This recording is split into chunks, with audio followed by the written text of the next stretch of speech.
Hey, so my name is Officer DeCory, and I work for the city of North St. Paul, and I'm the school resource officer for North Oakdale and Maplewood School District 622. I've been here for going on 5 years now. I use the YSB program primarily with all of my cases, unless it's a higher level. I just kind of believe that kids need the opportunity to be shown a different way of dealing with things. I believe that the way that kids' brains develops, they're not quite there yet. And so to be able to step in at 16 and 17 and give them proper tools for anger management, proper tools for even just chemical use is extremely important. We can do this now. It's harder to do when I'm dealing with someone who's 25 or 27, who now is a long-term user or just doesn't have those skill sets. So I do a lot of referring for very minor stuff, even up to some, if I have concerns about a kid's chemical use, and maybe they're not really doing a lot of criminal stuff, but I just feel like they could use some extra help.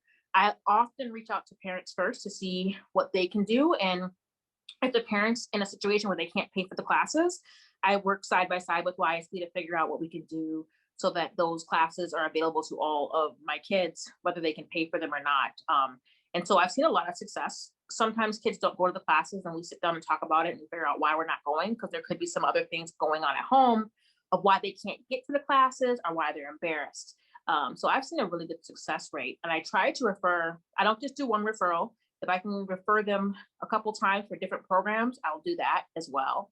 I just think that we have the opportunity with our kids to keep them in that juvenile pocket, and it reminds like adults that these are kids. They don't always know, yes, they know right from wrong, but that long-term consequence isn't always there for a 16-year-old to think about, wow, this is possible jail time.